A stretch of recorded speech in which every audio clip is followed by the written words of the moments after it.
Jadi memberi salam itu adalah hukumnya sunnah, tetapi menjawab hukumnya wajib.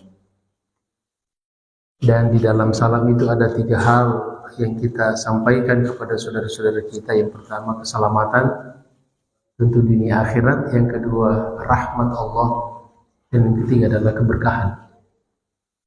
Luar biasa, ini yang paling kita butuhkan dalam hidup ini. Makanya Nabi mengatakan afsyus salam, tebarkan salam. Jadi salam itu bukan hanya sekedar formalitas, tapi itu betul-betul doa. Dan setiap saat kita bisa menebarkan doa untuk diri kita dan saudara-saudara kita. Kita ulangi sekali lagi ya. Assalamualaikum warahmatullahi wabarakatuh. Mudah-mudahan kita diselamatkan dunia akhirat, termasuk diberikan kesehatan, yang sakit diberikan kesembuhan, anak-anak kita, cucu kita, keturunan kita dijadikan anak-anak yang soleh dan solehah, rumah tangga kita dijadikan sakinah mawaddah warahmah, diberikan rezeki yang halal, yang lapang, yang barokah, yang melimpah, dan diselamatkan dunia akhirat, diberikan rahmat Allah dan diberikan keberkahan dalam kehidupan kita sehari-hari. Amin ya rabbal alamin. Alhamdulillahirabbil alamin. Wa bihi nasta'inu ala umuri dunya waddin. Allahumma salli wa sallim ala sayyidina Muhammad wa ala ali sayyidina Muhammad. Subhanaka la ilma lana illa ma 'allamtana innaka antal alimul hakim. Allahumma 'allimna ma yanfa'una wa anfa'na bima 'allamtana. Rabbi shrah li sadri wa yassir li amri wahlul 'uqdatam min lisani yafqahu qawli, amma ba'd. Ma'asyiral muslimin rahimakumullah, Bapak Ibu sekalian saya hormati jamaah salat subuh dan majelis taklim Masjid Al-Muhajirin. Ya, insyaallah semua kita senantiasa dimuliakan dan dirahmati Allah Subhanahu wa taala. Apa kabar semuanya? Sehat ya? Alhamdulillah. Masyaallah.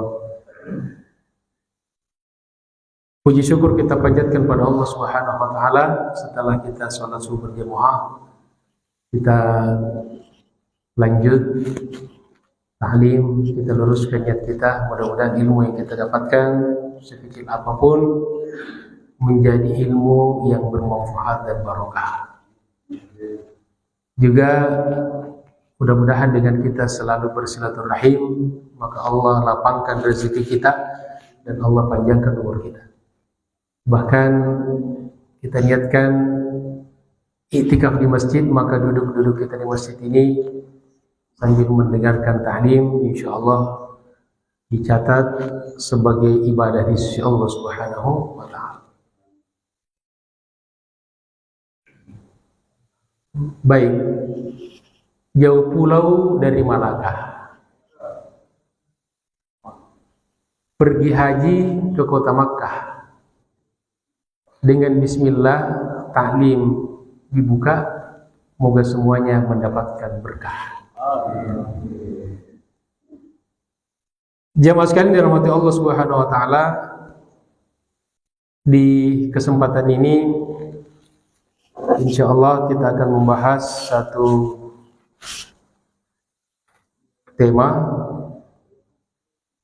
tentu masih dari kitab At-Tazkirah ya, dari Al-Imam Al-Qurtubi, wafat 671 Hijriah. Beliau sudah wafat lebih 800 tahun yang lalu. Yang pertama,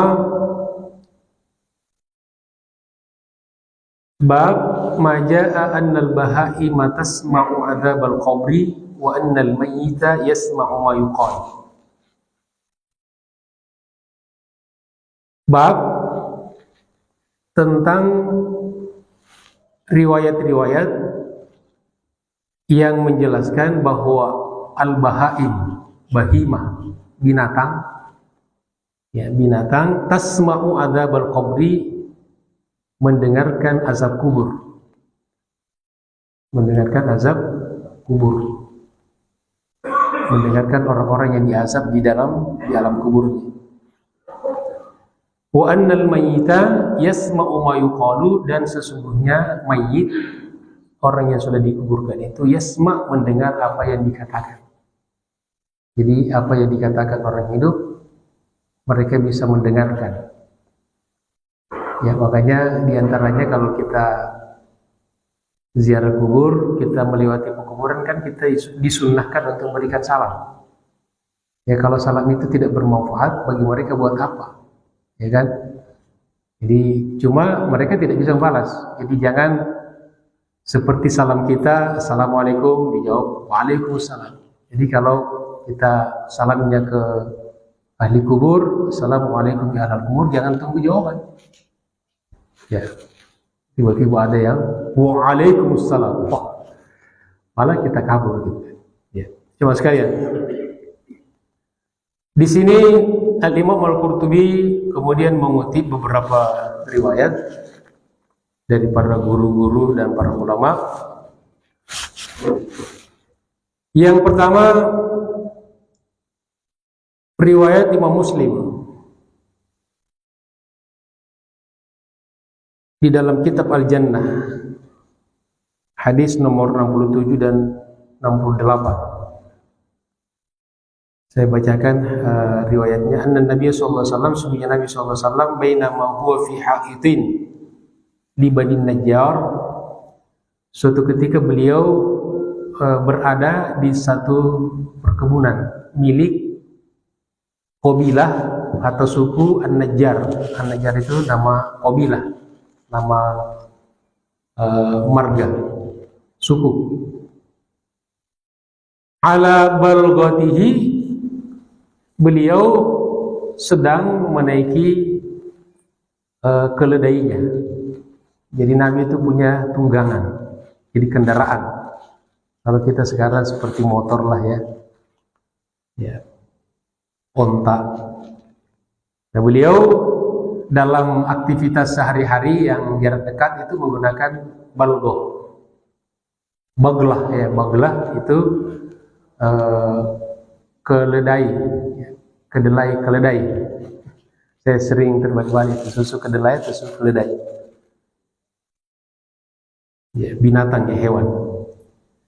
Wa nahnu ma'ahu, dan kami, kata sahabat, membersamai beliau, bersama beliau. Jadi beliau itu kalau kebanyakan kalau pergi-pergi selalu dibersamai oleh para sahabat. Dan disitulah terjadi proses belajar mengajar, ta'lim, kan ilmu itu keluar muncul dari interaksi Nabi dengan para sahabat, lalu menjadi ilmu bagi kita semuanya.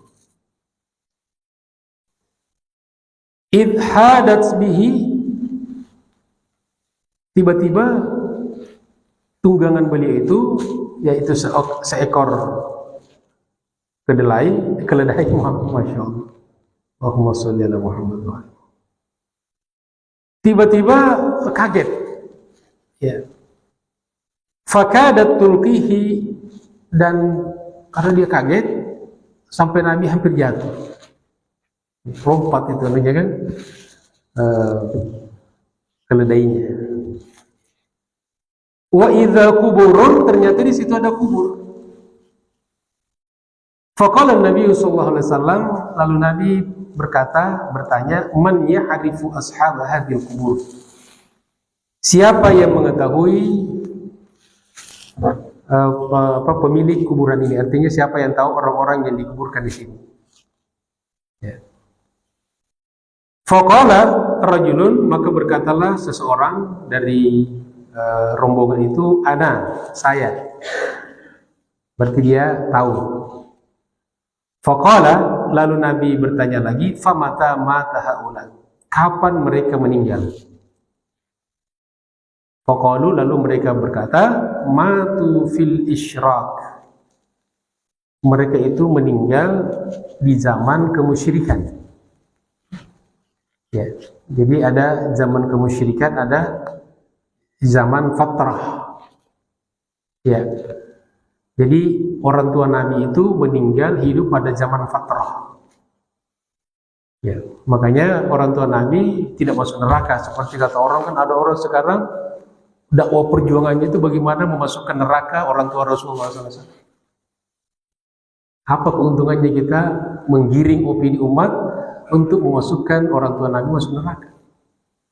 Ya. Lalu kadang-kadang ada yang pakai riwayat, ya, yang juga itu multi tafsir juga, tafsiran. Ya. Tapi tafsir ulama yang paling kuat bahwa orang tua Nabi insya Allah masuk surga, karena dia hidup di zaman fatrah, bukan zaman musyrik, bukan orang musyrik. Dan tentu secara dalil logika saja, ya tentu masa orang tua Nabi, ya Sayyidul Bashar, Sayyidul Anbiya wal Mursalin masuk di neraka gitu. Ya, itu logika saja, kita pakai logika. Kalau saya pakai dalil itu ada dalil nakli, ya ada dalil akli. Jadi kadang-kadang dalil itu cuma penggunaan akal saja. Ya. Jelaskan dirahmati Allah Subhanahu wa taala. Lalu faqala sallallahu alaihi wasallam, Nabi kemudian bersabda, berkata, inna hadhil ummah, sesungguhnya umat ini, maksudnya orang-orang yang di dalam kuburan itu istilah kata ummah itu rombongan orang-orang, sekelompok orang ummah. Sesungguhnya umat ini atau orang-orang yang ada di dalam kuburan itu, maksudnya tubtala fi kuburiha, sedang diuji, sedang disiksa di dalam kuburnya. Ya. Nah itu yang membuat tadi dalalahnya kenapa Baglah, ya, keledai tadi itu lompat gitu kan, kaget karena dia mendengarkan azab kubur itu. Kemudian kata Nabi, falaula alla tadafadu la da'autullaha ayyusmi'akum min azabil qabri alladhi asma'. Seandainya, sekiranya saya tidak khawatir kalian tidak akan mau dikuburkan, kalian akan menolak nanti dikuburkan, maka aku akan berdoa kepada Allah agar apa yang aku dengarkan dari azab kubur itu juga kalian bisa dengarkan. Kalau Nabi berdoa kepada Allah, minta, ya Allah, perdengarkan azab kubur kepada umatku, kira-kira diterima nggak sama Allah? Diterima, doa Nabi pasti mustajab. Tapi Nabi nggak mau mendoakan itu. Kata Nabi, seandainya, karena Nabi takut kalau umatnya mendengarkan apa yang terjadi di alam kubur, maka tidak ada orang yang mau dikuburkan itu, karena dahsyat, menakutkan, mengerikan itu. Maka Nabi tidak mendoakan itu. Maka bersyukurlah kita kepada Allah karena tidak diperdengarkan, ya, azab kubur, dan hanya tapi makhluk yang lain kecuali manusia dan jin itu mendengar, termasuk binatang. Nah, jadi di sini pelajarannya bahwa beberapa diantaranya, bahwa pertama ada azab kubur, ya, ini salah satu dalilnya, banyak sekali dalil tentang azab kubur. Yang kedua, bahwa orang yang mati dalam keadaan musyrik itu pasti diazab. Bahkan itu dosa yang paling besar dalam 70 dosa besar yang ditulis oleh Al-Imam Al-Zahabi dalam kitabnya berjudul Al-Kabair, dan hampir semua itu ranking paling pertama daripada dosa-dosa itu adalah dosa musyrik. Begitu juga perintah yang paling pokok, ya, adalah ibadah kepada Allah dan jangan menyekutukan Allah. Wa'budullaha wa la tusyriku bihi syai'a. Perintah kedua adalah wabil walidaini ihsana, dan berbaktilah kepada kedua orang tua. Dan kemudian juga bahwa manusia tidak bisa mendengarkan, ya, kita yang hidup ini tidak bisa mendengarkan apa yang terjadi di alam kubur. Tentu kecuali yang dikecualikan seperti baginda Rasulullah SAW. Nah, kemudian jelaskan dirahmati Allah Subhanahu wa taala, juga Al-Qurtubi di sini mengutip riwayat Imam Muslim juga.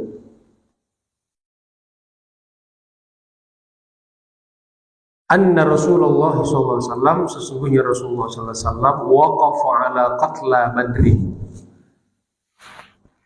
Beliau berdiri, wukuf itu artinya berdiri, berdiam. Jadi datang berdiri di depan orang-orang yang terbunuh pada perang Badar. Ya. Minal musyrikina, dari kalangan orang-orang musyrik. Faqala, lalu beliau berkata di depan kuburan orang-orang musyrik yang mati, yang tewas ya.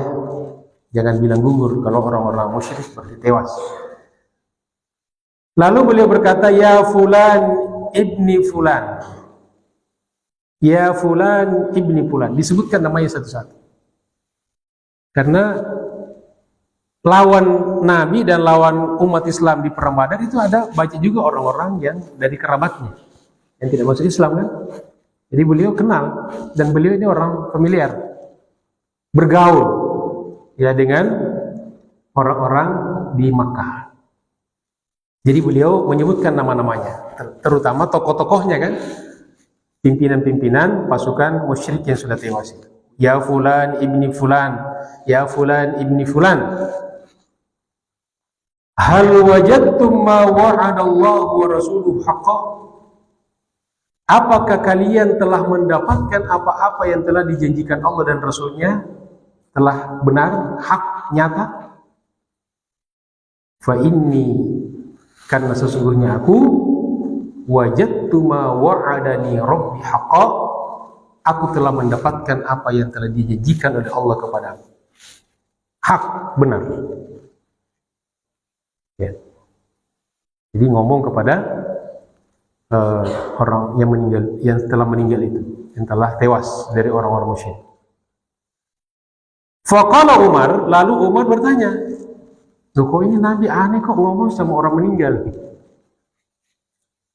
Ya, kalau kita sekarang misalnya datang ke kuburan orang tua kita, lalu kita ngomong ke orang tua kita, "Pak, Bu, ini saya datang nih," pasti orang menuduh kita musyrik. Musyrik ini ngomong sama orang mati. Apakah kalau kita ngomong sama orang meninggal dunia langsung musyrik?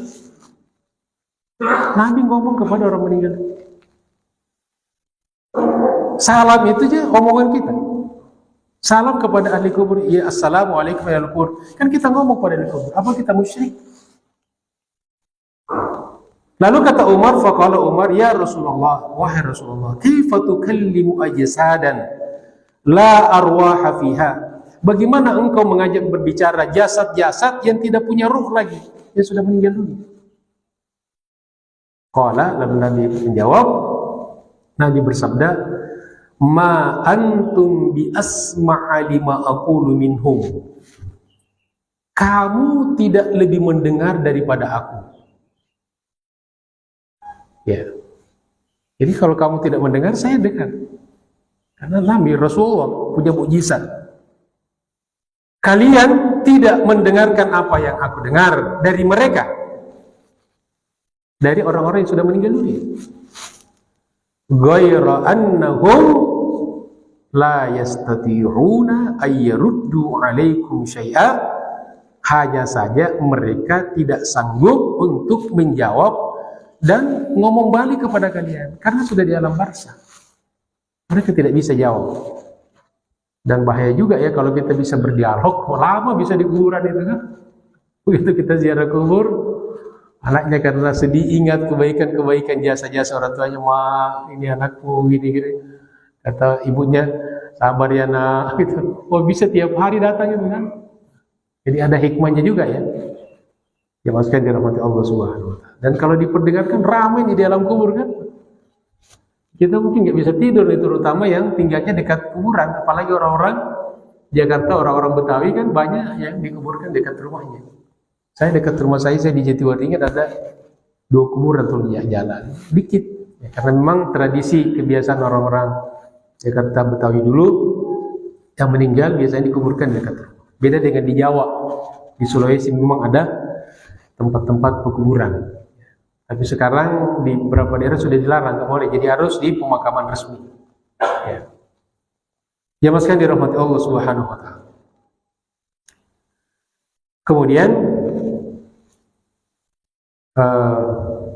gitu ya. Jadi ini menunjukkan bahwa Nabi mendengarkan apa yang ada di dalam kuburan, dan ini menunjukkan juga bahwa orang-orang meninggal dunia pun bisa mendengarkan sesuai babnya kan, bab yang dibuat oleh Al-Qurtubi. Lalu ini salah satu riwayat yang dijadikan dalil Al-Qurtubi bahwa orang meninggal dunia itu mendengarkan apa yang dikatakan orangnya masih hidup. Jadi kalau ada orang meninggal dunia itu tidak mendengarkan, yang tidak mendengarkan sesuai dalam konteks dunia seperti kita, berarti dia mendengarkan sesuai dengan konteks di alam barzakh. Dalil ini jelas. Ini salah satu dalil, jamaah sekalian. Nah, kemudian di sini Al-Qurtubi juga menukil satu riwayat yang diriwayatkan oleh salah satunya oleh Ibnu Katsir dalam tafsir Ibnu Katsir jilid 6 halaman 330, suatu riwayat dari Rasulullah SAW, ma min ahadin, tidaklah seseorang yamurru bi qabri akhihi al-mu'min, melewati kuburan saudaranya yang mukmin, sesama muslim mukmin, kana ya'rifuhu, yang dulu dia kenal, fi dari dunia, di dunia ketika hidup. Jadi dia kenal, kemudian orang itu meninggal dunia, lalu dia lewat di kuburannya, fayusallimu alaihi, lalu dia mengucapkan salam. Ini makanya banyak sekali dalil kalau kita datang ziarah kubur itu memberikan salam. Bahkan tanpa kita sengaja ziarah kubur pun, misalnya kita lewat di jalan yang di sampingnya ada kuburan, kita sambil lewat ucapkan salam. Minimal assalamualaikum ya ahlul kubur. Kalau mau yang lengkap berdasarkan riwayat Muslim, assalamualaikum ya ahlul kubur minal mu'minina wal mu'minat wal muslimina wal muslimat wa inna insyaallahu bikum lahiqun nas'alullaha lana wa lakumul afiyah. Tapi kepanjangan ya, apalagi kalau sekedar berkendara lewat. Tapi kalau tidak sempat panjang, cukup assalamualaikum ya ahlal kubur. Nah itu. Jadi kemudian dia mengucapkan salam. Illa kecuali arafahu, maka orang yang meninggal dunia tahu siapa yang memberikan salam. Wa radda alaihi salam, dan dia jawab, tapi kita enggak dengar. Ya. Ini banyak sekali dalilnya. Nah, kemudian kan banyak orang menjadikan dalil nih. Di sini Al-Qurtubi mengutip di antara dalil orang-orang yang orang meninggal itu tidak mendengarkan apa dikatakan orang hidup. Di antaranya yang biasa mereka jadikan dalil firman Allah Subhanahu wa taala di surat An-Naml ayat 80, innaka la tusmi'ul mauta, sesungguhnya engkau wahai Muhammad tidak bisa membuat orang meninggal dunia mendengar. Nah, kemudian juga surah Fatir ayat 22, wa ma anta bimusmi'im man fil kubur, dan engkau Muhammad tidak bisa membuat orang-orang di kubur itu bisa mendengarkan. Nah, lalu dijawab oleh ahli tafsir, ya, fa hadhil ayat ini mahmulun ala anna dzalika fi ba'dil awqat duna ba'd. Jadi maksudnya yang ditegaskan Allah, jadi kan ayat-ayat Al-Quran itu kan harus ditafsirkan oleh para ulama, ada penjelasannya. Jadi tugas ulama itu menjelaskan teks-teks Al-Quran dan hadis. Jadi tidak bisa dipahami hanya terjemahan gitu. Itu tugas para ulama. Nah, maka kalau penjelasan tentang Al-Quran, namanya muncullah ilmu tafsirnya. Makanya banyak tafsir, kitab tafsir. Gak mungkin kita bisa memahami Al-Quran kalau tanpa melewati tafsir. Kalau kitab hadis ada namanya kitab-kitab syarah.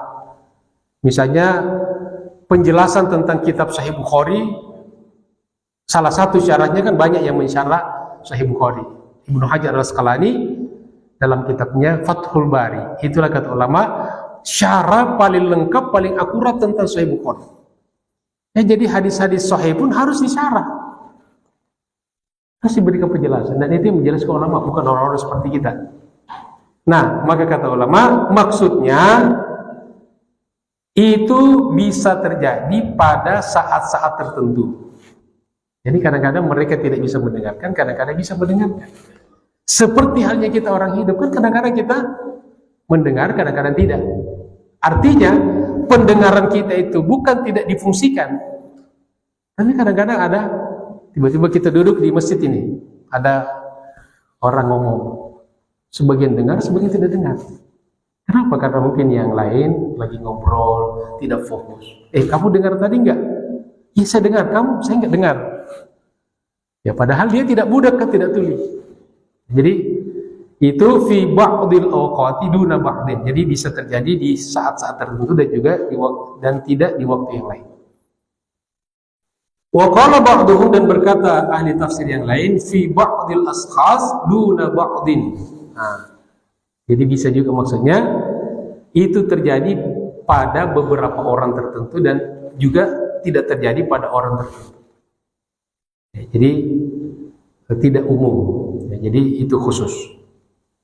Yang kedua, bahwa ayat itu maksudnya Nabi tidak kuasa membuat orang-orang yang meninggal dunia bisa mendengar. Siapa yang berkuasa bisa memberikan pendengaran itu? Allah Subhanahu wa Ta'ala.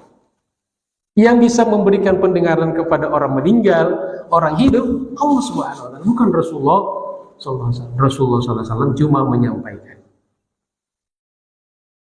Jemaah sekalian, tapi kalau ada orang yang tidak percaya, ya tidak apa-apa sih. Saya tidak percaya kalau orang meninggal mendengarnya, terserah. Tapi jangan menyalahkan orang yang percaya karena juga punya dalil-dalil. Kan begitu. Jadi kita saling menghormati.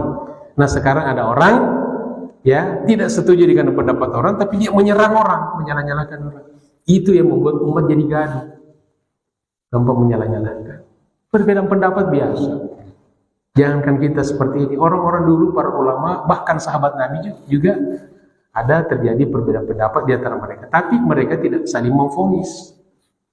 Ya. Yang sekalian dirahmati Allah Subhanahu wa Ta'ala.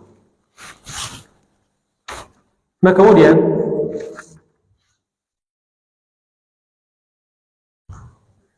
ini